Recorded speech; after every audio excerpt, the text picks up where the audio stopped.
आवातीतं त्रिगुणरहितं सद्गुरुं नमामि। नमो ब्रह्मादिभ्यो ब्रह्मविद्यासम्प्रदायकर्तृभ्यो वंशऋषिभ्यो महाभ्यो नमो गुरुभ्यः। सर्वोपप्लवरहित विज्ञानघन प्रत्यगतो ब्रह्मैवाहमस्मि। अहं पदार्थरहितः सदाशिवसमारम्भाः व्यासशङ्करमध्यमाः अस्मदाचार्यपर्यन्ताः वन्दे गुरुपरम्पराः। हरिः ओम्। श्रीगुरुभ्यो नमः। हरिः ओम्। ॐ निर्भयानन्दाय विद्महे अचलपरिपूर्णाय धीमहि तन्नो परात्परप्रचोदयात्।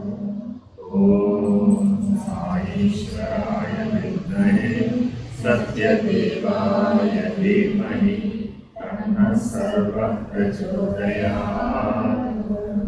ॐ अत्पुरुषाय विद्महे महादेवाय धीमहि तन्नो रुद्रः प्रचोदयात्। ॐ विद्महे ज्ञानप्रदाय धीमहि तन्नो श्रीविद्यासागरः प्रचोदयात्। हरिः ओम्। श्रीगुरुभ्यो नमः। हरिः ओम्।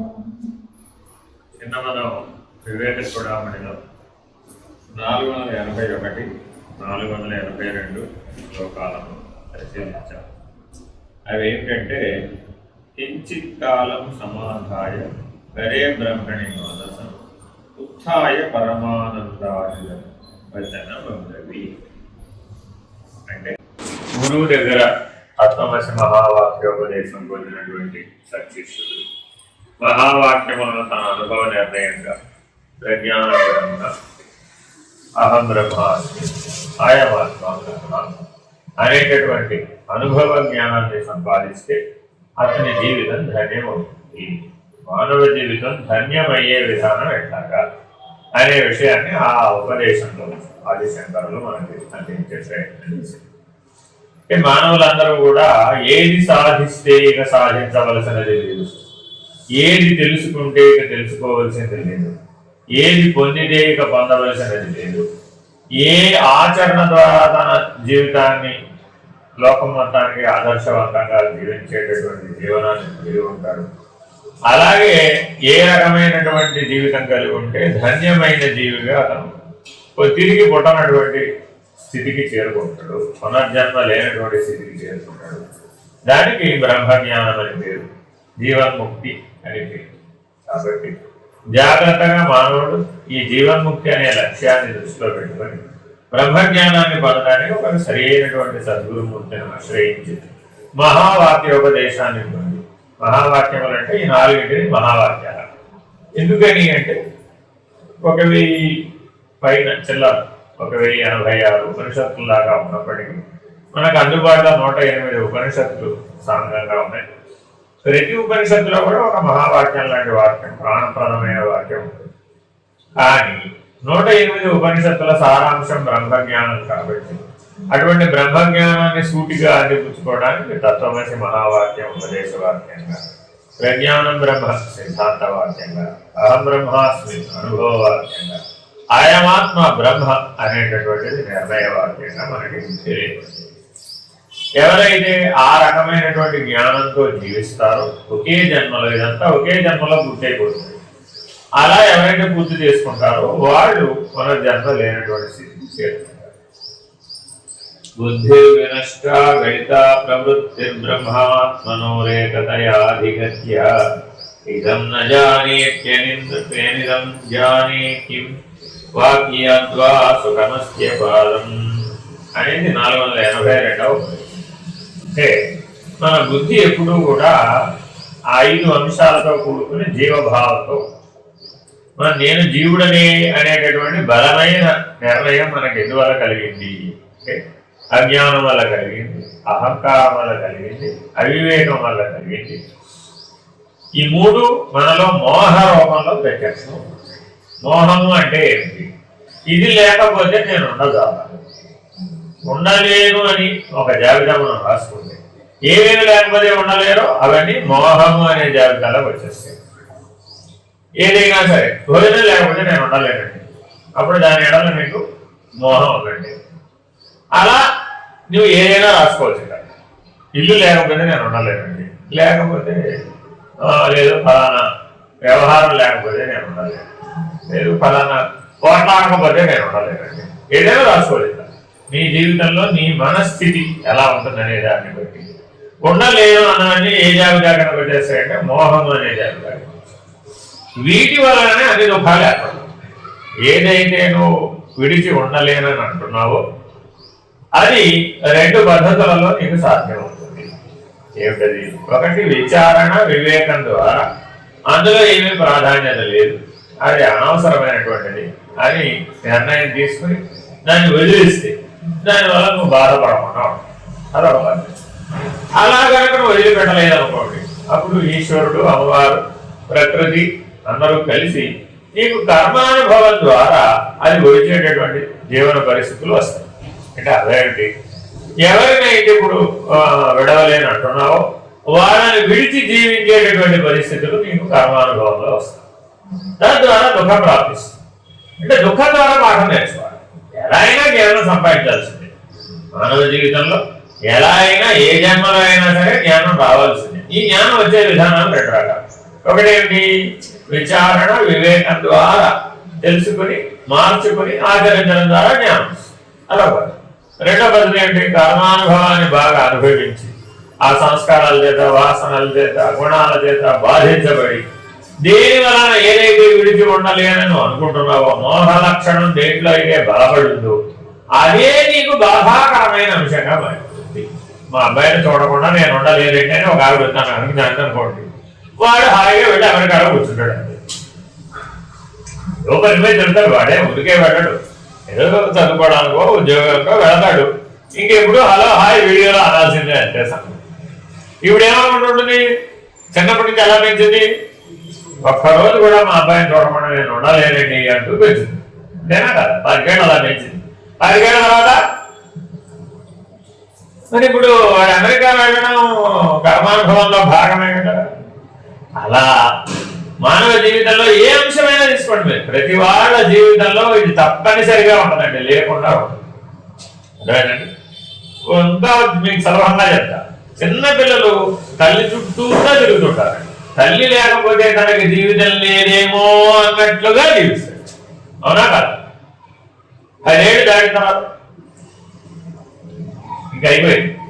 ఈ తల్లి పాత్ర మరిచిపోతూ ఉంటాడండి. ఆ తల్లి స్థానంలోకి చాలా వచ్చేస్తాయి. మరి వాడు ఎదగాల వద్దా? తల్లి చుట్టూ దానే తిరగాల. తల్లి చుట్టూ దానే తిరుగుతుంటే వాడు ఎదగాడు. అందుకని ఏం చేస్తుంది? ఆవిడే బయటికి పంపిస్తుంది. లేకపోతే వాడి భవిష్యత్తు అంధకారం అయిపోతుంది. మరి ఇప్పుడు ఈవిడ గుండెని రాయిలాగా చేసుకుని ఆ పిల్లని పంపించాలా వద్దా? పంపించాల్సిందే. ఇంతలో వాడికి చదువు రాలేదండి సరిగ్గా. తల్లి చుట్టూతో తిరిగి గలాపోయేటప్పటికి చదువు రాలేదు. తండ్రి ఏం చేశాడు? వాడికెళ్ళి ఆశలేదు. ఇంకా ఈవిడకి దుఃఖం పెరిగింది. మరి ఇప్పుడు ఆ దుఃఖం భరించాలా? లేదు, నేను దుఃఖం భరించలేను, పిల్లని చేసి ఇంట్లో పెట్టుకో. చదివించాల్సిందే. మరి ఏం చేస్తాం? తండ్రి గట్టిగా చెప్తాడు.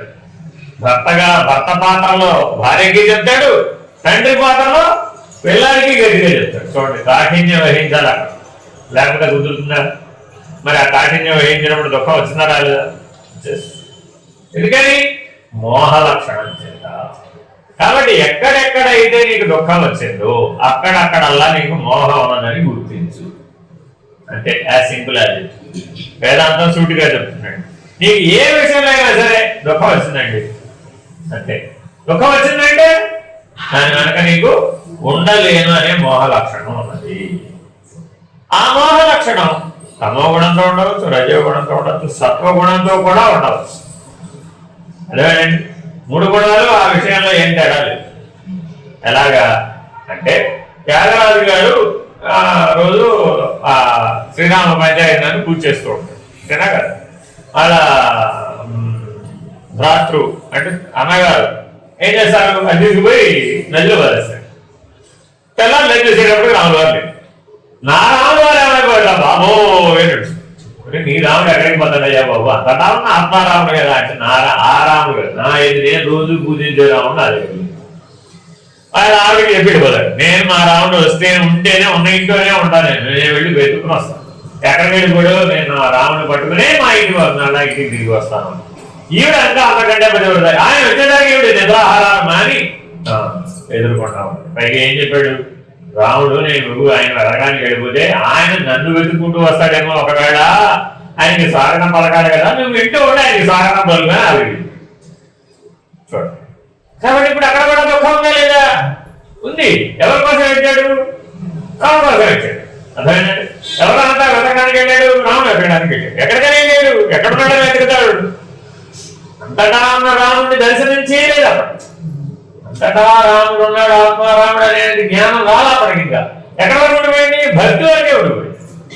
కాబట్టి భక్తితో చూసేటప్పటికి అది సత్వగుణంతో ఉండేటప్పటికి సాత్వికమైన దుఃఖం వచ్చింది. మరి ఆ దుఃఖం బాధపడాల్సిందే, ఎతగాల్సిందే.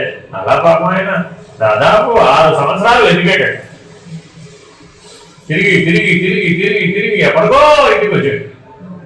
ఆ నదిలో స్నానం చేస్తూ ఉంటే ఆ అమ్మ కొట్టుకొచ్చింది. రావణ దొరికాడు రావణ కొట్టుకుని. మరి ఇప్పుడు ఈ మధ్యలో రామదర్శనం అయిందే. ఎంతైన విషయం ఏంటంటే ఈ వెతకడంలో ఆయనకి రామదర్శనం తన హృదయంలో అయినాకే ఈ రాముడు దొరికాడు. ఇప్పుడు ఏ రాముడు కరెక్ట్? ఆ హృదయంలో దర్శనమైన రాముడే కరెక్ట్. ఆ హృదయంలో ఈశ్వర దర్శనం కనుక పొందినట్లయితే, రాముడన్న ఈశ్వరుడు అన్నట్టు నామరూపాలే లేవుగా దేవుడికి. కాబట్టి ఆ భగవంతుని దర్శనం ఎప్పుడైతే నీ హృదయంలో కలుగుతుందో ఈ మోహం పటాపంచలేదు, అప్పుడే దుఃఖం. కాబట్టి బుద్ధి అలా జాగ్రత్తగా ఈ మోహ లక్షణంలో నుంచి బయటపడేసేటటువంటి జ్ఞానంతో నువ్వు కర్మ చేయాలి. ఆ జ్ఞానపూర్వక కర్మాచరణ చాలా చాలా ముఖ్యం అని శిష్యుడికి అనుభవ సిద్ధమైనటువంటి జ్ఞాన మహిమ, ఆ అనంతత్వాన్ని అనుభవించేటటువంటి స్థితిలోకి మనం మేల్కోవాలి. భగవద్గీత అంతా విన్న తర్వాత అర్జునుడు కూడా ఏం చెప్పాడు? నష్టో మోహ స్మృతిర్లబ్ధ్వా. ఎందుకని అర్జున విషాద యోగంతో కదా ప్రారంభమైంది. ప్రారంభమైనప్పుడు అప్పుడు దుఃఖానికి వచ్చింది. మరి అర్జునుడు కంటే మోహం వల్ల వచ్చి, నేను నా వాడనే గొడవ వల్ల వచ్చి. మనకైనా అంతే, మనకి ఎవరి ఏం దుఃఖం వస్తుందంటే, నేను నీ గురించైనా దుఃఖం వస్తుంది, లేదా నీ వాళ్ళ గురించైనా దుఃఖం వస్తుంది. నీకు పట్టించుకోని వాడు, నీకు సంబంధం లేని వాళ్ళకి 4 జ్వరం వచ్చిందండి, దుఃఖం వస్తున్నారా దానికి? రాదా? అయ్యో, స్వర్గంలో మీ అమ్మగారు మీ నాన్నగారు వెళ్ళిపోయారండి, వెళ్ళిపోయిన మీ అమ్మగారికి నాన్నగారికి స్వర్గంలో జ్వరం వచ్చిందట. మరి అప్పుడు నీకు దుఃఖం రావాలా? అదేలా తెలిసింది నీకు? రాత్రి కళ్ళ తెలిసింది, స్వర్గంలో మా అమ్మకి జ్వరం వచ్చిందట రాత్రి అని. ఎలా లేదు వాడు ఆయన చెప్పింది. ఇప్పుడు వాడు ఆయన ఏం చేయాలి? ఆవిడ చెప్పినప్పుడు మరి ఆయన ఏమైనా చేయాలి కదా, దీనికి ఏమైనా చేయడానికి వీలవుతుందా? ఇలాగ ఎన్నో కళలోని వార్తలు తన జీవితంలో ఉంటాయి. అవన్నీ కళలోని వార్తలే, వాటికి ఏం చేయడానికి ఏమి ఉండదు. స్వర్గంలో జన్మస్తే ఏం చేద్దామండి, చేయడానికి ఏం చేయదు కదా. కాబట్టి చాలా జాగ్రత్తగా జ్ఞాన మార్గంలో ఆత్మజ్ఞానాన్ని, బ్రహ్మజ్ఞానాన్ని సకల భ్రాంతుల నుంచి, సకల భ్రమల నుంచి బయటపడేటటువంటి పద్ధతిగా మనం విచారణ చేయాలి. లేకపోతే విచారణ పేరు మీద కాలక్షేపం జరుగుతుంది. ఇది బాగా గుర్తుపెట్టుకోవాలండి. చాలా కాలం నుంచి నేను పుస్తకాలు చదువుతున్నానండి, చాలా కాలం నుంచి విచారణ చేస్తున్నానండి, చాలా కాలం నుంచి ప్రవచనాలు వింటున్నానండి అనే వాళ్ళందరికీ కూడా నిర్ణయం ఎందుకు కావడం లేదు అంటే, అది భ్రాంతికరమైనటువంటి దృష్టితో విచారణ చేస్తున్నాను కాబట్టి నిర్ణయం అవడం లేదు. కాబట్టి చాలా జాగ్రత్తగా మనం విచారణ చేసేటప్పుడు లక్ష్యానికి దూరం కాకుండా చూసుకోవాలి. వాచా వక్తుమ శక్యమేవ మనసా మంతుం వా శక్యతే మంతుం నవా శక్యతే స్వానందామృతపూర పరిపూరిత పరబ్రహ్మాంబుదైర్వైభవం అంభోరాసి విశీర్ణవార్హికశలా భజన్మే మనోయస్యాంశ అలవే విలీనామధునా ఆనందాత్మనా నిర్వృతం. శిష్యుడా ఆరూఢ స్థితిలో ఉన్నవాడై తనకు అనుభూతమవుతుండు పరిపూర్ణ ఆనంద అతిశయ నిర్వర్ణనీయ పరమసుఖమునే విశేషించి గురువు కూడా వినవెందుకుంటున్నాడు. ఓ మహానుభావ, స్వామి దయామయ, తమ అపార కరుణామయ అమృతమయ ప్రశాంత ప్రసన్న దృష్టిచే నాకు ప్రాప్తమైన అఖండమైన అవిచ్ఛిన్నమైన నిరవధికానందామృత ప్రవాహముచే నిండి నిబిడీకృతమైన పరబ్రహ్మసాగరం యొక్క వైభవము వచింప సాధ్యముగా అట్టుగాక మనసుతో ఊహింపను శక్యముగా ఉన్నది. ఆ పరబ్రహ్మానందమును ఏమనవచ్చును? నిరతిశయము అవాన్మానస గోచరము.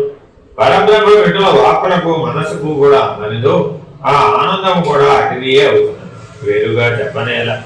ఆనందమే బ్రహ్మం, బ్రహ్మమే ఆనందం.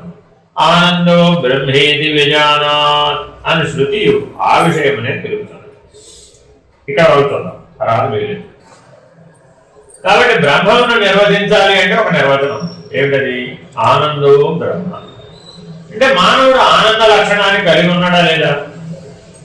పుట్టగానే మానవుడు ఆనందించాడా ఏడ్చాడా? ఏడ్చాడా ఆనందించాడా? ఏడ్చాడా ఆనందించాడా? ఏడ్చాడా ఆనందించాడా? అయితే వాడికి లోపల ఉన్న లక్షణం ఆనంద లక్షణం, బయట వ్యక్తీకరించిన లక్షణం ప్రతిస్పందన. అంటే మనలో ఎక్కడుందట? స్పందన హృదయ స్థానంలో జరుగుతుంది, ఇంద్రియాల స్థానంలో ప్రతిస్పందన జరుగుతుంది. మనలోనే రెండు భాగాలు ఉన్నాయి. మొదట స్పందన ఎక్కడ కలిగింది? హృదయంలో జరిగింది. ప్రతిస్పందన ఎక్కడ జరిగింది? ఇంద్రియాల్లో బహిర్ముఖమైనాక జరిగింది. అంతర్ముఖంలో వచ్చేదాన్ని స్పందన అన్నారు, బహిర్ముఖంలో వచ్చేదాన్ని ప్రతిస్పందన అన్నారు. మీకు చిన్న ఉదాహరణ అర్థమైంది. ఓ పిల్లవాడిని తీసుకురావడానికి వాళ్ళ అమ్మ స్కూల్కి వెళ్ళి, స్కూల్లో అందరూ ఒకే యూనిఫామ్ లో ఉంటారా? వాళ్ళ పిల్లల్ని వెంటనే కలుపుకోవాలంటే కష్టం, ఎందుకని అందరూ ఒకే యూనిఫామ్ ఉంటారు. కానీ పిల్లవాడు మాత్రం తల్లిని ఈజీగా గుర్తుపడతారు, అవునా కదా? అందరూ ఒకేసారి పరిగెట్టుకుంటూ వస్తారు. చూడండి మీ నిత్య జీవితానుభవాల్లో వీళ్ళకి నిలబడితే అందరూ ఒకేసారి పరిగెట్టుకుంటూ వస్తారు. కరెక్ట్ గా ఎవరు పిల్లవాడు వాళ్ళ అమ్మ దగ్గరికే వెళ్తారు. కానీ కొంతమంది పిల్లలకి కన్ఫ్యూజన్ వచ్చి వెతుక్కుంటూ ఉంటాడు వాళ్ళ అమ్మ ఎక్కడ, వీడు కూడా వెతుక్కుంటూ ఉంటాడు వాళ్ళ అమ్మ ఎక్కడ, వాళ్ళ అబ్బాయి ఎక్కడ ఉన్నాడు, వెతికాడా లేదా? కనబడలేదు. అప్పుడు ఎంత ఆనందం కలిగింది? కనబడలేదండి. అప్పుడేమైంది? దుఃఖం. ఇప్పుడు ఈ ఆనంద లక్షణం కనపడంగానే రోజు కనపడే పిల్లాడేగా, మళ్ళా ఎందుకప్పుడు ప్రత్యేకంగా ఆనందం కలిగింది అంటే 10 నిమిషాలు కనపడలేదు. ఏం జరిగింది ఇప్పుడు అక్కడ? 10 నిమిషాలు కనపడలేదు. మిగిలిన పిల్లలు వచ్చేసాడు, వీడు ఎక్కడికో ఏదో అటో ఇటో వచ్చాడు, 10 నిమిషాల్లో మిస్ అయిపోయాడు. 10 నిమిషాల్లో కలిశాడు. కానీ 10 నిమిషాల్లో గుండె వేగం ఏ స్థాయికి పెరిగింది? పెరిగినా పెరగలేదా? పెరిగిపోయింది. పెరిగిపోయి పిల్లవాడు కనపడగానే ఎటువంటి ఆనందం కలిగింది? చెప్పడానికి వీలు కానంత. అంతకుముందు ఆదుర్ద ఎంత కలిగింది? చెప్పడానికి వీలు కానంత. సరే, ఈవిడ వెతకలేదు, పిల్లాడు ఎదిగాడు. అప్పుడేమైంది? పిల్లాడి పరిస్థితి ఏమైంది? వాడికి దుఃఖం వస్తుంది. వాళ్ళ అమ్మ కనపడలేదు, రోజు తీసుకెళ్లి వాళ్ళ అమ్మ కనపడలేదని వాడు ఏడుస్తాడు. గట్టిగా పెద్దవాడు ఏడుస్తాడు. ఎందుకు ఏడుస్తున్నాడు అంటే ఏడుస్తూనే ఉన్నాడు. వాళ్ళ అమ్మ ఎదుకున్నా సరే ఏడుస్తాడు. నువ్వు నన్ను లేచి అక్కడికి వెళ్ళి నువ్వే కనపడలేదా అని నీళ్ళే వాడు నువ్వే నన్ను చూసేవాడు. ఇద్దరిలో ఎవరిది సత్యం? ఎవడు వెతకలేదా? వాడు వెతకలేదా? కనపడాలా లేదా? కనపడిన తర్వాత ఇద్దరిలో ఎవరికి దుఃఖం ఎక్కువ? వాడు ఆపకుండా ఏడుస్తుంటే ఎవడు కూడా ఏడుస్తుంది. ఫైనల్ ఎంటర్టైన్మెంట్ ఏంటంటే వాడు ఆపకుండా ఏడుస్తుంటాడు, ఈడు కూడా ఏం చేస్తుంది, ఎవడు కూడా ఏడుస్తుంది. ఇంతలో వాళ్ళు టీచర్ వస్తాను. ఎందుకు ఏడుస్తాను ఇద్దరు అంటారు. వాడు కనపడలేదు కదా, నువ్వేది ఏడుస్తాడు, మీ అమ్మ కనపడలే, ఇప్పుడు కనపడింది కదా. కానీ ఆ లోపల స్పందన, హృదయ స్పందనలో వచ్చిన వేగంలో మార్పు వలన అది ఎంత బలంగా ప్రతిస్పందన వరకు వచ్చిందయ్యా అంటే వెంటనే వెనక్కి తీసుకోవడానికి వీలు లేనంత. ఇలా మన జీవితంలో ఎన్నో ఘట్టాలలో ఉన్నాయాలి. అయ్యా ఇవన్నీ జీవుడా ఆత్మ? ఇవన్నీ జీవుడి ఖాతాలో వేయాలా ఆత్మ ఖాతాలో వేయాలి? ఎందుకని? ఆత్మ సాక్షి. ఆత్మ యొక్క మొదటి లక్షణం ఏంటి? సాక్షి. దానికి ఏ స్పందనలు లేవు, ప్రతి స్పందనలు కూడా లేవు. హృదయంలో వచ్చే ఏ వేగం దానికి అంటారు, కర్మ వేగం దానికి అంటారు, వాసనలు అంటావు, గుణాలు అంటావు, సంస్కారాలు అంటావు, ఏ భావనలు దానికి అంటావు. ఆకాశం వలె ఉన్నది, సూర్యప్రకాశం వలె ఉన్నది. కాబట్టి ఆకాశం వలె సూర్యప్రకాశం వలె ఉండడమే ఆనందో బ్రహ్మ.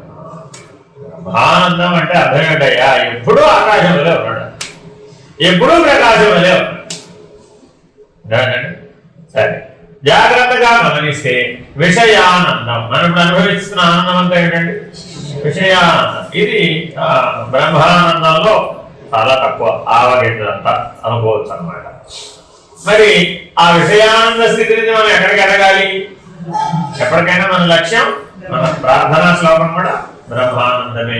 కాబట్టి అన్ని సందర్భాలలో మనం ఎలా ఉండాలి? ఆకాశం వలె ప్రకాశం వలె ఉండాలి. సాక్షిగా ఉంటేనే మనం ఆ బ్రహ్మానందాన్ని అందుకోగలుగుతాం. దాన్ని మరి మనం మాటలతో చెప్పగలుగుతామా? గాఢ నిద్రావస్థలో ప్రతి ఒక్కరు ఆనందాన్ని అనుభవిస్తున్నారు కదా, ఎలా ఉందో చెప్పమంటే చెప్పగలుగుతారు కదా? నువ్వు కూడా నిద్రపోయి తెలుసుకోవాల్సిందే, అనుభవం ద్వారా తెలుసుకోవాల్సిందే తప్ప వివరణ ద్వారా, ప్రవచనాల ద్వారా, వ్యాఖ్యానం ద్వారా, దాని గురించి బోధించడం ద్వారా తెలుసుకోవడానికి వీలవుతుందా? వీలవుతుంది కదా. కాబట్టి ఆనందానుభవం అనేది అనుభవ నిర్ణయమే తప్ప విచారణపూర్వక నిర్ణయం కాదు. ఎందువలనంటే ఆ ఆనందం అనేటటువంటి సాగరంలో మునిగిపోదు. ఆనందం అనే లక్షణం కలిగినప్పుడు అందులో తప్పక మునిగిపోతాడు. ఆ మునిగిపోయినప్పుడు ఇంద్రియాలైనటువంటి వాక్కు, మనస్సు అందులో మునిగిపోతుంది. ఒక సముద్రంలో మీరు వెళ్ళి మునిగారండి, ఆ కామావై. కార్తీక మాసంలో తప్పక చేయవలసింది ఏమిటి? సముద్ర స్నానం. ఆషాఢం, కార్తీకం, మాఘం, వైశాఖం, ఆ కామావై సూత్రం అంటారు. ఈ 4 నెలల్లో సముద్ర స్నానం చేయాలి. ఎందుకు వెళ్ళి చేయాలట? సముద్రంలో మునిగితే ఎక్కడున్నావో తెలియదు కాబట్టి. అలా జాగ్రత్తగా నీ అహంకారాన్ని, ఈ విషయానందాన్ని అనుభవించే జీవుడు అహంకార రూపుడు కాబట్టి ఈ అహంకార రూపుడు బ్రహ్మానందం అనేటటువంటి సముద్రంలో మునిగిపోయినట్లయితే అప్పుడు తన నామరూపాలని కోల్పోతాడు, తనలో ఉన్నటువంటి మోహ లక్షణాన్ని కోల్పోతాడు, తనలో ఉన్న దుఃఖాలను కోల్పోతాడు.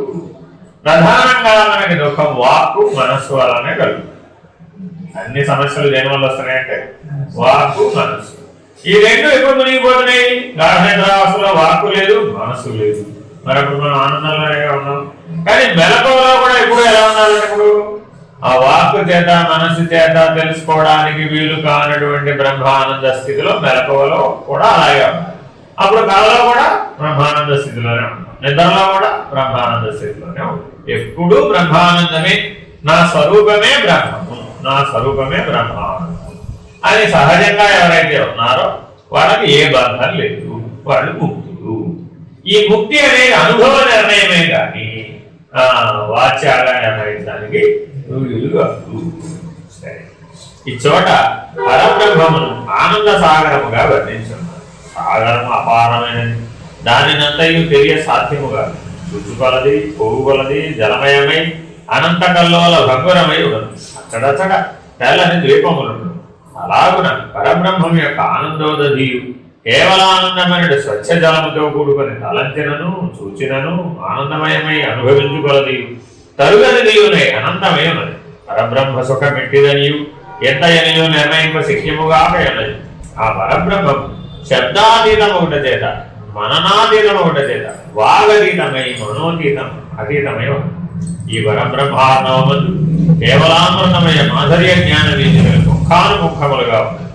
ఉపనిషద్ విహారములైన గొప్ప గొప్ప దీవులు అతీంద్రియ జ్ఞానులకు బ్రహ్మజ్ఞానుల విహార యోగ్యములై ఉన్నది. సముద్రంలో మునిగిన వారు మరణించుతున్నారు, తిరుగా పుట్టుతున్నారు. ఈ ఆనందామృత సాగరమును మునిగిన వారు తిరిగి జన్మమును ధరించరు. ఆనందామృతమనే మయులై ఆనందశయ్యపై ఆనందమయులై విహరించుతున్నారు. ఆనందామృతమునే పానము చేయుచు అంటే అఖండామృత జీవనమునే గడుపుతున్నారు. కాబట్టి ఈ పరబ్రహ్మానందామృతాభి అపారముగా ఉన్నది. సముద్రములో వడగంటుబడి ఎచ్చోటనో లీనమగుచున్నవి వారి స్వరూపమే తెలియబడదు. ఆ తీరున ఆ చపల చిత్తము కూడా నిశ్చలమై సూక్ష్మాతి సూక్ష్మమై ఆ ఆనంద విజ్ఞాన రత్నాకరమున చేరి లీనమైంది. ఏమండి, ఆనందాన్ని అనుభవిస్తున్నాను కదా, నాలో రకరకాలైనటువంటి ఆలోచనలు అప్పుడు ఉంటాయంటారా లేవంటారా? మన రోజు ఉదయాన్నే లేస్తున్నామండి, రాత్రి నిద్రపోయే వరకు ఎన్ని ఆలోచనలు వస్తున్నాయంటారు? ఒకసారి ఎప్పుడైనా లెక్క పెట్టారా? ఎందుకని లెక్క పెట్టే ప్రయత్నం చేయలేదు? అవసరం లేదు. అవసరం అయితే లెక్క పెట్టేవాళ్ళు. మీ ఇంట్లో ఎన్ని వజ్రాలు ఉన్నాయంటే లెక్క చెప్తారా చెప్పరా? అదేంటండి, మీ ఇల్లు కట్టడానికి ఎన్నింటికి వాళ్ళు ఉంటారంటారు, లెక్క చెప్తారా? అదే మీ ఇంటికి లెక్క ఇటుకలు ఎన్ని వాడాలి లెక్క తెలియబడేలాగా? అంటే వజ్రాలు విలువైన కాబట్టి లెక్క చెప్తారా? ఇటుకలు విలువ తక్కువ కాబట్టి లెక్క చెప్పరా? ఆలోచించండి. కానీ మీరు గనక నిజంగా మీ ఆలోచనల్ని సాక్షిగా గమనిస్తే, మీరు ఎందుకని మీ ఆనంద స్థితిలో ఈ ఆలోచనలు లేవు, మనసు లేదు, వాపు లేదు, రోజు గాఢమైన అసలు మీరు అలాగే ఉంటున్నారు. మెలకువలో కూడా అలాగే ఉండాలంటే ఏం చేయాలి? మరి మెలకొని ఉండాలి, కానీ నిద్రలో ఉన్నటువంటి ఆనందానుభవమే ఉండాలి, నిద్రలో ఉన్నటువంటి ప్రజ్ఞయే ఉండాలి, మార్పు లేకుండా ఉండాలి, చెదిరిపోకుండా ఉండాలి, కదిలిపోకుండా ఉండాలి. అప్పుడు ఆనందమేగా. అప్పుడు ఏ రకమైన దుఃఖం ఉండదు. ఎప్పుడు నీ మనసుకు నువ్వు సాక్షిగా ఉంటే, నీ బుద్ధికి నువ్వు సాక్షిగా ఉంటే, నీ వాక్కుకు నువ్వు సాక్షిగా ఉంటే. ఉదాహరణ, నీకు మనసు లోపల 6000 కదలికలు వస్తాయి, మీరు 200 మాటలు మాట్లాడతారు. ఇక్కడ 6000 కదలికలు కదిలితే ఇక్కడ 200 మాటలు మాట్లాడతారు. అంటే మనం రోజు మొత్తం మీద ఎన్ని మాటలు మాట్లాడుతూనే ఉంటారు? అది కూడా లెక్కలేదు. ఎన్ని మాటలు మాట్లాడుతున్నారంటే అది కూడా లెక్కలేదు, అవునా కాదు? కానీ ఇన్ని మాటలు మాట్లాడాలి, ఫ్యాక్టరీలో ఎంత అవుట్పుట్ రావాలి అంటే ప్రతిస్పందన కదా. వాక్ అనేది ప్రతిస్పందన అండి. ఇక్కడ కలిగేది స్పందన. ఇక్కడ 6000 స్పందనలు కలిగితే ఇక్కడ 200 అవుట్పుట్ వచ్చింది. ఇప్పుడు మనం రోజు మొత్తం మీద మాటలు లెక్క పెట్టామని అనుకుందాం అనుకోండి. సుమారు ఎంత అంతే చెప్పండి? సుమారు ఒక 2 లక్షల మాటలు మాట్లాడేస్తామా? మాట్లాడదాం పొద్దున్న రాత్రిలో. ఏవో డిస్కషన్ లోకి వెళ్ళామంటే మనం ఆ డిస్కషన్ వెళ్ళిపోతుంది. అడిగి తెలియదు అన్ని మాట్లాడలేదన్నా. నువ్వు లోపల నీతో నువ్వు మాట్లాడకుండా మాట్లాడగా వేరే ఎవరున్నారు అక్కడ? నీ మనసు మాట్లాడుతూనే ఉంటుంది. మీరు నోరు మూసేసినా కానీ లోపల ఏం చేస్తూ ఉంటుంది? అది మాట్లాడుతూనే ఉంటుందండి. అదేం ఆపదు. చిన్నపిల్లవాడు వాడినవాడు మాట్లాడుకోవడంలా వాడు మాటలు వచ్చే పిల్లాడు ఏం చేస్తూ ఉంటాడు? వాడు గోడ తిరిగి వాడితో వాడే మాట్లాడుకుంటాడు. అద్దాన్ని వాడి తిరిగి అద్దంలో వాడిని చూస్తూ వాడే మాట్లాడు, లేదా బొమ్మలతో మాట్లాడుకుంటాడు. వాడి ఇష్టం ప్రపంచంలో ఎవరితో మాట్లాడు, ఎవరితో మాట్లాడుతున్నాడో వాడి తప్ప అడిగింది. అంతేనా కదా? ఇప్పుడు వాడు మాట్లాడుకోవట్లేదంటారా? అంటే భావం అది, భాష లేదంటే. అలా కొంతకాలం ప్రయోజనం చేయగా భావం భాషగా మారిపోయింది. మనకు కూడా అలాగే మారింది. ఇప్పుడు మన లోపల ముందు భావం అనే స్పందన ఉందా లేదా? మరి ఇప్పుడు ఉండబట్టేగా భాష అనే ప్రతిస్పందన వచ్చింది. కాబట్టి చాలా జాగ్రత్తగా నువ్వు సాక్షిగా గమనిస్తే ఎన్ని వేల లక్షల కదలికలు కదులుతున్నాయో. మరి ఇన్ని కదలికలు కదులుతూ ఉంటే పెరుగు తోడుకోమంటే తోడుకుంటుందండి. గిన్నె కదులుతూ ఉన్నారండి, తోడేసి ఎట్లా తోడుకోదు కదా. మరి అప్పుడు మరి ఎప్పుడు పాడైపోతాయి. ఒకసారి తోడేసామండి, తోడుకోకపోయినా పాడైపోయారండి, పాడేయాల్సింది. కాబట్టి చాలా జాగ్రత్తగా మనం కదలకుండా ఉన్నది నేను. ఈ వీటన్నిటి కదలికలతో కలిసిపోకుండా కదలకుండా ఉన్నది అది కూడా నేనే.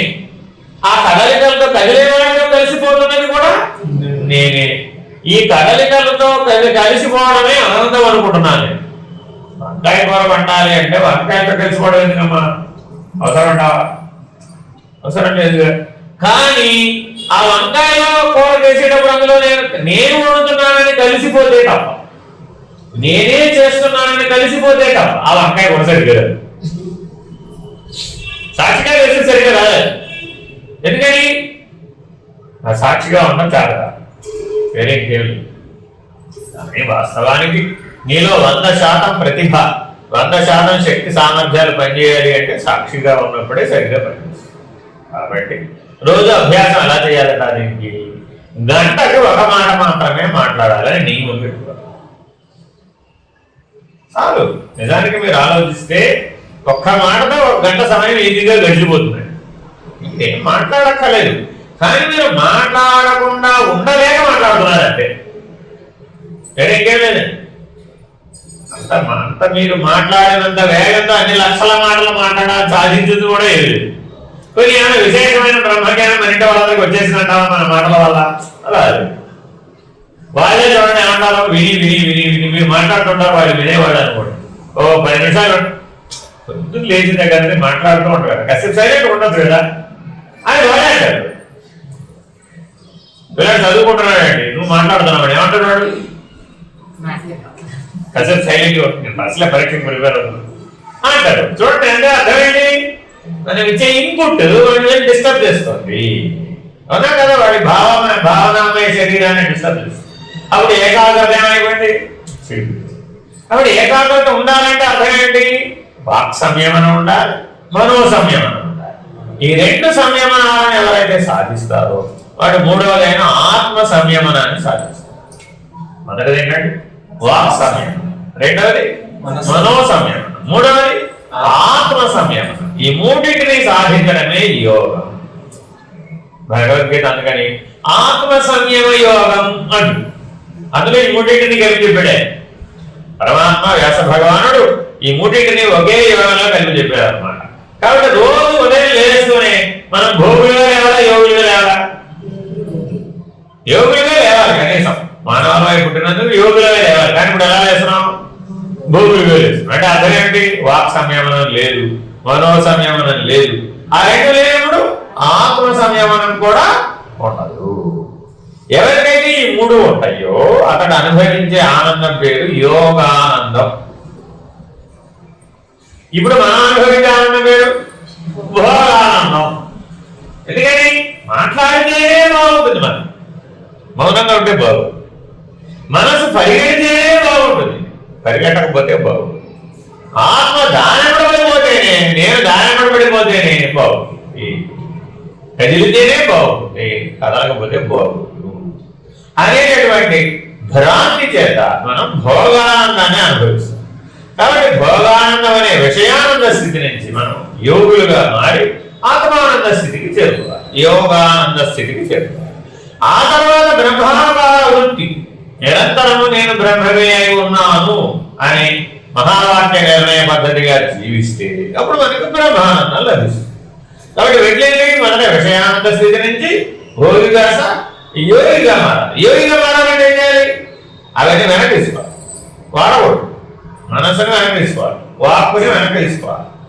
ఆత్మని నేననేటటువంటి ఆత్మస్వరూపాన్ని ఈ మనసు వెంట వాక్కు వెంట ఇంద్రియాల వెంట విషయాల వెంట వెళ్ళనివ్వకుండా నిరోధించి తన స్వరూపంలో నిలబెట్టుకోవాలి. అప్పుడు ఈ జీవుడు ఏమైపోయాడు? దేవుడు. అప్పుడు ఆ యోగానందాన్ని ఆ ఆత్మానందాన్ని అనుభవించడానికి వీలు. అది కూడా ఆనందమే, కానీ ఎటువంటి ఆనందం? ఈ విషయానందం వల్ల తాత్కాలికమైంది కాదు. ఉదాహరణ ఏమిటి? నోట్లో ఐస్ క్రీమ్ పెట్టుకున్నామండి, బాగుందా బాగుందా? ఎంతసేపు బాగుంది? కరిగిపోయేలా వారు చెప్పలేవు. నోట్లో ఉన్న ఐస్ క్రీమ్ కరిగిపోయేంత వరకు తర్వాత మళ్ళా మామూలే. కాబట్టి ఈ విషయానందం ఎటువంటిదట? ఆ ఐస్ క్రీమ్ కరిగిపోయేంత వరకు ఉంటాం అంతే. మరి ఆత్మానందం ఎటువంటిదట? సహజం, అది న్యాచురల్, అన్ని దేని మీద ఆధారపడింది కాదు. అదేనండి, సరే నీకు ఐస్ క్రీమ్ బాగుంది అంటున్నావు కదా అని కాకరకాయ ఐస్ క్రీమ్ తయారు చేయించాం నీకోసం స్పెషల్ గా. ఏమైనా ఐస్ క్రీమే, అది ఐస్ క్రీమే కదా, కాకపోతే ఇందాకే కదా ఐస్ క్రీమ్ ఆనందం అన్నావు కదా. కానీ కాకరకాయతో తయారు చేసేప్పటికి ఏమైపోయింది? దుఃఖ కారణం. ఆ దుఃఖం కూడా తాత్కాలికమే. అది ఎంతసేపు ఉందండి? అదే ఐస్ క్రీమ్ పెరిగేటంతసేపే.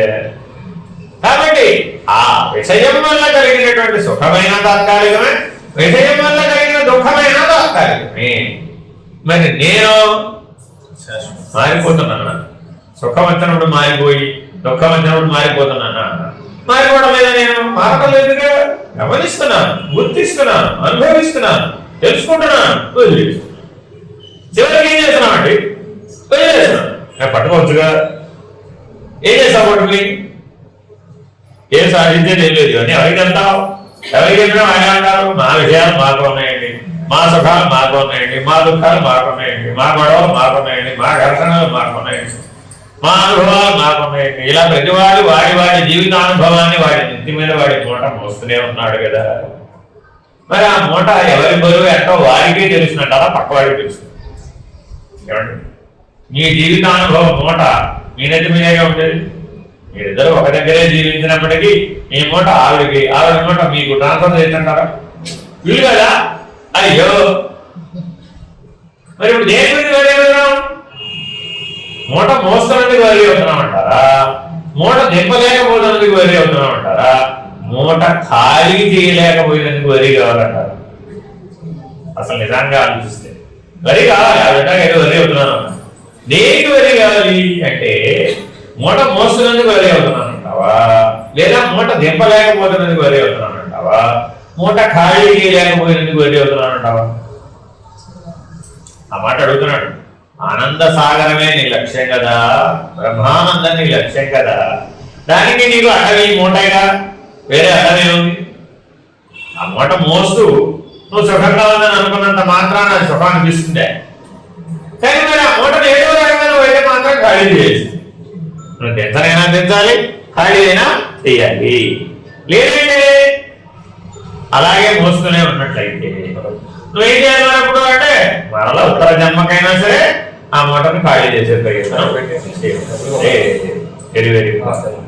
కాబట్టి చాలా జాగ్రత్తగా ఆ మూటను ఖాళీ చేసే పనిలో పడ్డవాడే బ్రహ్మానంద స్థితికి చేరుతుంది.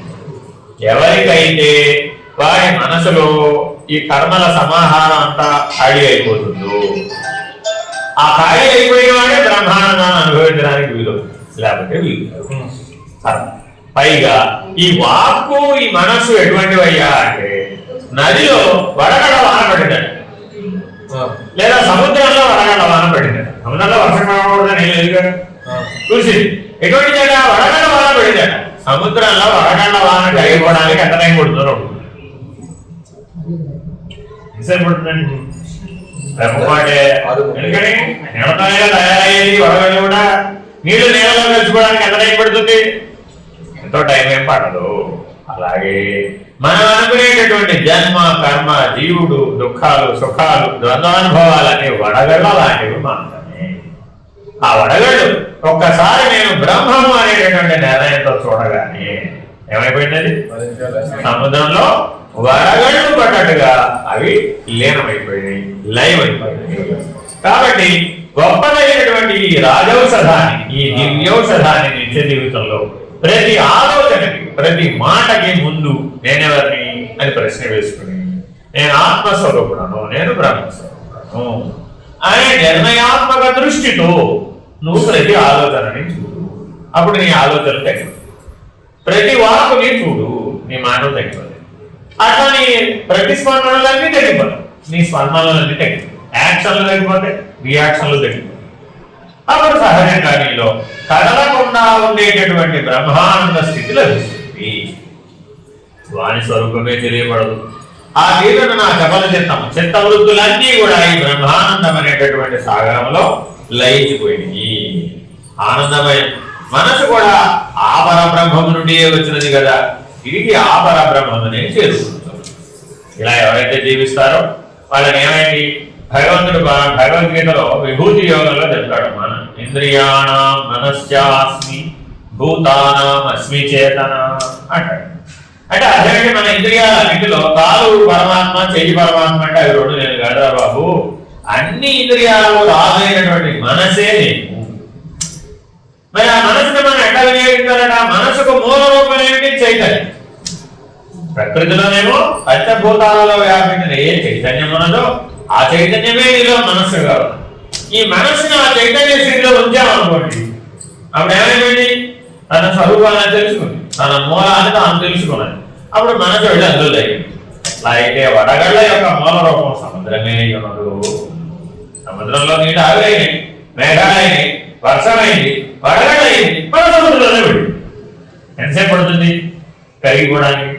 తన మూల రూపంలో తాను కలిసిపోవడానికి రెప్పపాట్లు ఎలా కలిసిపోయిందో అలా మనసుకి చైతన్యం అనే తన మూల రూపంలో కలిసిపోతుంది.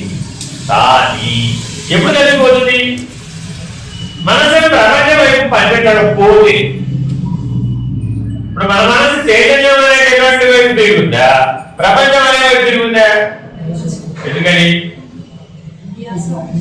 ఇదే ఆనందం అని అనుకుంటున్నాం కాబట్టి, ఇదే ఆనందం అని అనుకుంటున్నాం కాబట్టి తిరిగిపోయి. అదే చైతన్య స్థితిలో కనుక ఉన్నట్లయితే ఏ మార్పు లేనటువంటి నిరవధిక నిరతిశయ ఆనందాన్ని అనుభవిస్తుంది. అదే నీకు చాలా చాలా ముఖ్యమైన అవసరం. ఆ చైతన్యమే సృష్టికి ఆధారంగా విశ్వానికి ముందు పరబ్రహ్మముగా పిలువబడుతుంది. కాబట్టి ఒకసారి కనుక మనసు చైతన్య స్థితిలో కనుక లయమైపోతే అన్ని దృశ్యములు లేకుండా ఒకేసారి లేకుండా. ఇప్పుడు మనకి మనసులో అన్ని దృశ్యాలు వస్తాయి రావలేదా? హ్యాపీ అనగా ఏమైంది? ఎక్కడ వచ్చింది? మనసులో వచ్చింది. ఎందుకంటే ఎప్పుడో జీవితంలో విన్నాను కారణం తెలుసుకున్నాక దానికి సంబంధించిన జ్ఞానం ఉంది కదా. హ్యాపీ అనగానే హ్యాపీ ప్రత్యక్షం, ఏమి అనగానే ఏమి ప్రత్యక్షం. కానీ నిజంగా హ్యాపీ ఏమి రాలేదు, కానీ మనోఫలకమే వచ్చిపోతుంది. అవన్నీ దృశ్యాలే కదా. మరి నువ్వేమో చూస్తున్నా దృశ్యాలు, ఆ సినిమా చూస్తున్నా ఎవరు? నువ్వు ద్రష్టవి. కానీ ఆ యాపిల్తో కానీ ఆ ఏమితో కానీ నువ్వు కలిసిపోతావా? ఎలా కలిసిపోతావు? సాక్షివే కదా. సినిమా చూస్తున్నావమ్మా, టీవీ సీరియల్ చూస్తున్నావమ్మా, అందులో కలిసిపోతావే. ఒక ఆవిడ టీవీ సీరియల్ చూస్తూ కూర్చుందండి, ఏమంటారు? టీవీ సీరియల్ చూసి కూడా ఏదో ఎలా బాగాలి? అందులో అంతగా పడడం లేదో అందండి. ఇప్పుడు ఏం చేసింది? టీవీ సీరియల్ కదా, టీవీ సీరియల్ చూసి పెడతారా? కానీ ఇవిడేమంటే ఆవిడే ఎక్కడ అనుకుని ఆవిడ అందులో లీనమైపోయి ఆ పాత్రలో లీనమైపోయి వచ్చేటప్పటికి కుటుంబ సభ్యులు అందరూ చూశారు. చేసేప్పుడు ఏమిటమ్మా చేస్తున్నాం అంటే అత్తగారు కోపం ఎలా దిగ్గేస్తుందో వెంటనే దిగ్గేస్తున్నాడు. దిగ్గేది అత్త పాత్రే ఇక్కడ కోడలు పాత్రే, అంత నటన కదా అది. టీవీ సీరియల్ ఎక్కడన్నా సత్యం అవుతుందా? అవరు కదా. అలాగే మనం ఈ ప్రపంచంలో అంతా కూడా ఆ నటన చేసే వాళ్ళనే మనం కూడా నటిస్తున్నాం. మనం వేసేది కూడా పాత్రలే కదమ్మా. కాసేపు అమ్మ పాత్ర వేస్తున్నావు అంతే. అంతకుముందు అమ్మాయి పాత్ర వేసావు, ఇప్పుడు అమ్మ పాత్ర వేస్తున్నావు. అది కూడా అమ్మమ్మ పాత్ర వేస్తావు. అది కూడా పాత్ర. అంతకుముందు ఏముంది? పుడుతూనే అమ్మమ్మగా రావడం అలా పుడుతుంది, పుట్టలేదు కదా. కాబట్టి నీ సహజ లక్షణం చైతన్య స్వరూపం, నీ సహజ లక్షణం ఆత్మస్వరూపం, నీ సహజ లక్షణం బ్రహ్మస్వరూపం, నీ సహజ లక్షణం పరబ్రహ్మస్వరూపం.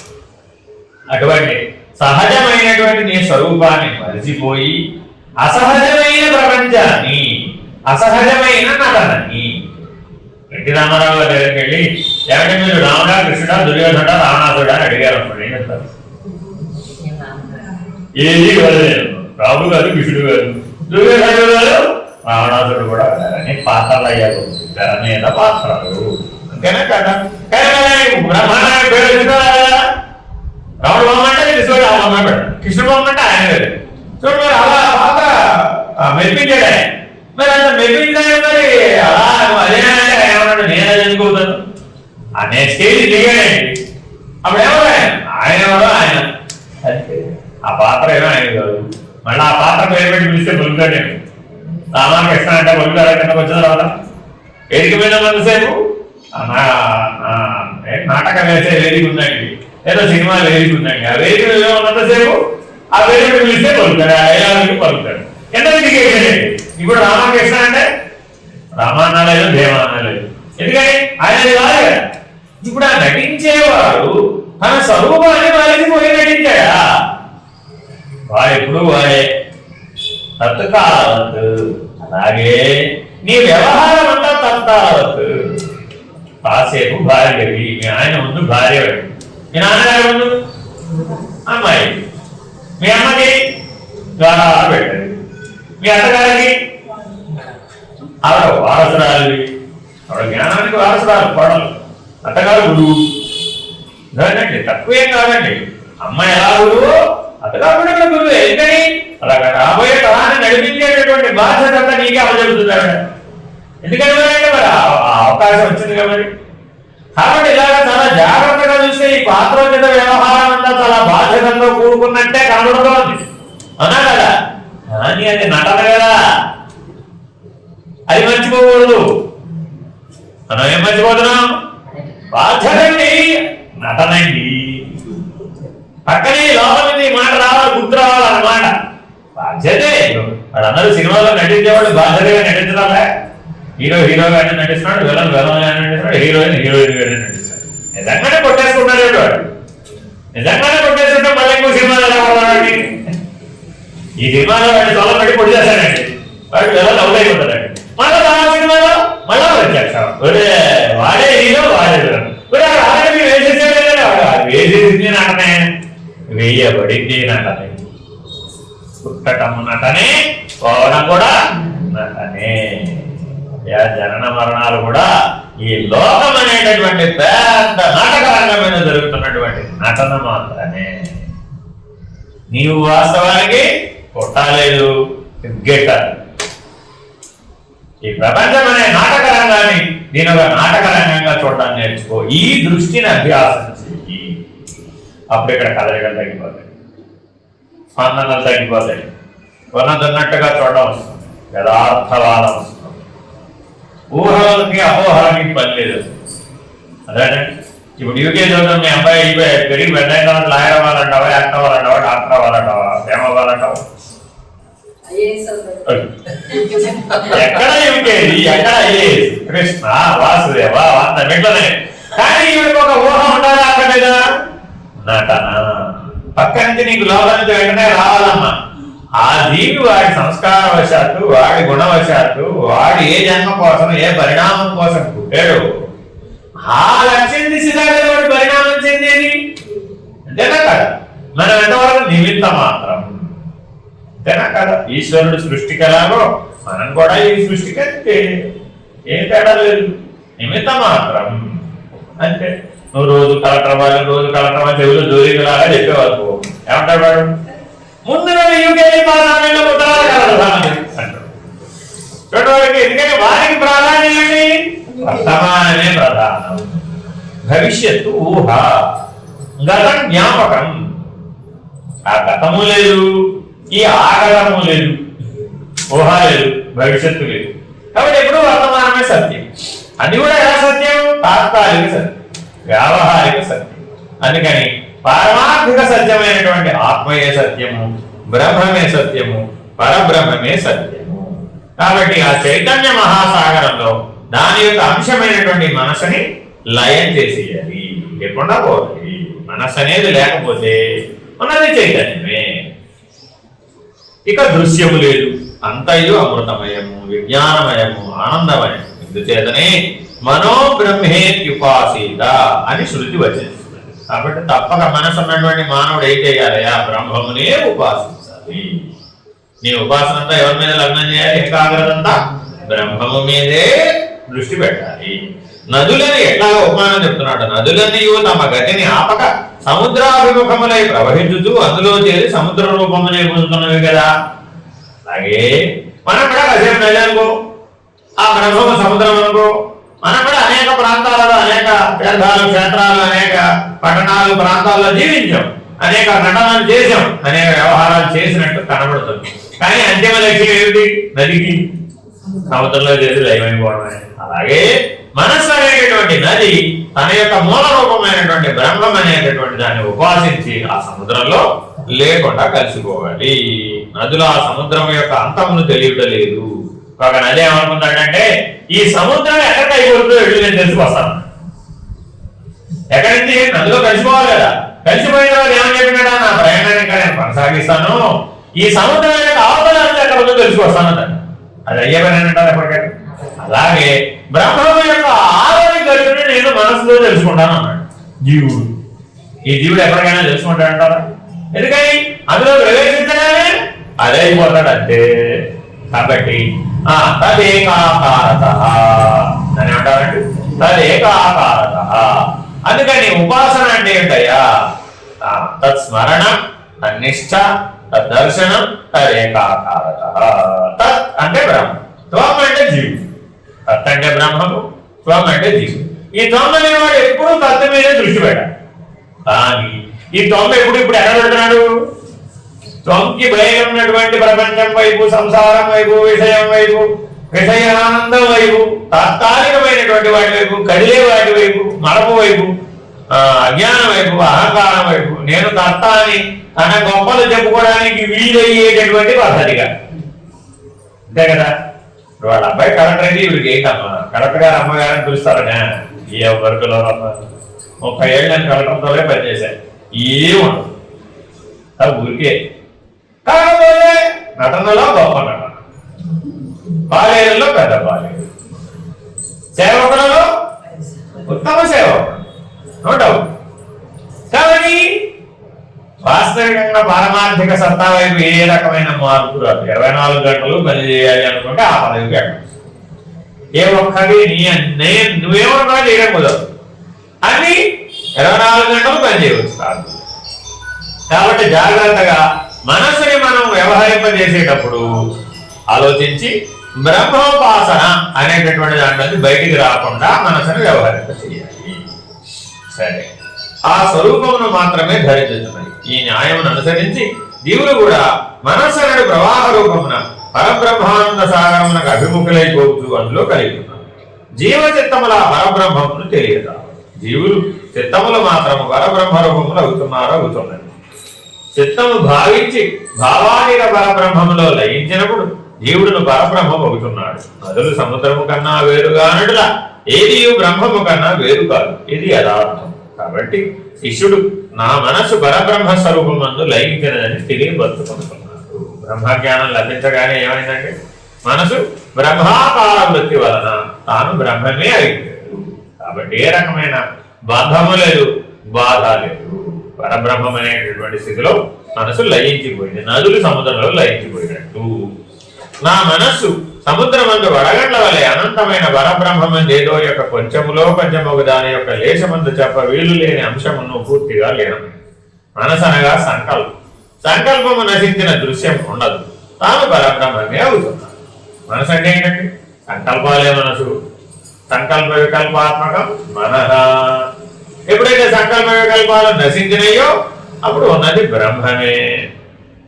తార్కికులు అనుపరిమాణ మనః అని వచించారు. అణు యొక్క స్వరూపం దృష్టికి అగోచరం. అట్టి మనస్సు కూడా కనబడున్నది కాదు, కేవలము భావరూపమే. ఇంత సూక్ష్మాతి సూక్ష్మము మనస్సు విశ్వమంతటిని సృజించి నానావిధ రూప సంసారమును కల్పించి సుఖరత్వములను అనుభవింపజేస్తున్నది. మనోమూల మిదం జగత్. నీ ప్రపంచం వేరే, ఆవిడ ప్రపంచం వేరే. అలా ఎలాగా? నీ ఇష్టాయిష్టాలను బట్టి నీ ప్రపంచం, ఆవిడ ఇష్టాయిష్టాలను బట్టి ఆవిడ. అంతే కదా. కాబట్టి ఆ ప్రపంచాన్ని ఎవరు సృష్టించారు? నీ మనస్సే. కానీ వాస్తవానికి ఆ ప్రపంచం ఉన్నదా? లేనేం లేదు. ఎందుకని? నీ సంకల్ప వికల్పాలలో మాత్రమే ఉన్నది. అంటే వేరే ఎక్కడా లేదు. అది ఎక్కడో ఉన్నదని వెతుకులాడుతూ కాలహరణం అయిపోతుంది. కాబట్టి నీ కళ్ళ ముందే ఉన్నటువంటి యథార్థమైనటువంటి బ్రహ్మస్వరూపం అగుపడకుండా పోయింది. దాని మీద ఈ మనసు అనే ముసుగు పడింది. కాబట్టి జాగ్రత్తగా మనం తెలుసుకొని మనోలయాన్ని సాధించిన వాడు మాత్రమే ఈ బ్రహ్మజ్ఞానాన్ని సాధించగలుగుతాడు. ఈ విషయం అంతా ఈ ఉపనిషత్తులలో ప్రతిపాదించి ఉన్నారు. కావున చిత్తము పోయిన నానావిధ జగత్తు లేదు, కేవల పరబ్రహ్మమున్నది. ఇంత సూక్ష్మము చిత్తము అనంతము విశ్వంలో సృజించడం ఆశ్చర్యకరముగా ఉన్నది. అయినను స్థూల దృష్టిచే నటులతో అటుల తోచును గాని పరబ్రహ్మ దృష్టితో చూసిన ఈ చిత్తము గాని చిత్త కల్పితముకు దృశ్యము గాని కల్పించడం లేదు. ఈ విషయమునే వ్యవహారార్థముగా ఏకాంశైన స్థితం జగత్. పరబ్రహ్మమంది జగత్తు ఏక అంశమై ఉన్నది. అంటే మనం 120 ఏళ్ల జీవితం జీవిస్తున్నాం అనుకోండి. ఈ 120 ఏళ్ల జీవితంలో మీరు వంట చేయడం అనే పని ఎన్ని మార్కులు వేస్తారు? మీకు భగవంతుడు 120 ఏళ్ళ ఆయుధాయం ఇచ్చాడు. వంట చేయడం అనే పని ఉందా లేదా మీకు? అది మీ ప్రపంచంలో భాగమైనా కాదా? భాగమే కదా. రోజు చేసే పని. వంకాయలున్నాయి, బెరకాలున్నాయి, బెండకాలున్నాయి, చూసుకోవాల్సిందే, వండాల్సిందే, తినాల్సిందే. వంట చేయడం అనే కార్యక్రమం ఒకటి ఉందా లేదా? 120 ఏళ్ల జీవితం మొత్తం మీద ఈ వంట చేయడం అనే దానికి ఎన్ని మార్కులు వేస్తారు? ఏకాంశం. అది కూడా ఒకటండి బాబు. అన్నో అంశాలలో అది కూడా ఒక అంశం అంటారా? అదే నా జీవితం అంటారా? అంటే ఏదన్నా చెప్పండి మేడం, మీరేం చేస్తారు? కొత్త బట్టలు కొనడం అది కూడా ఒక అంశం. పాత బట్టలు పారేయడం అది కూడా ఒక అంశమే. పాడైపోయి ఇల్లు పోతడం, అది కూడా ఒక అంశమే. కొత్త ఇల్లు కట్టడం, ఇలా ఎన్నన్నా చెప్పచ్చు మీరు.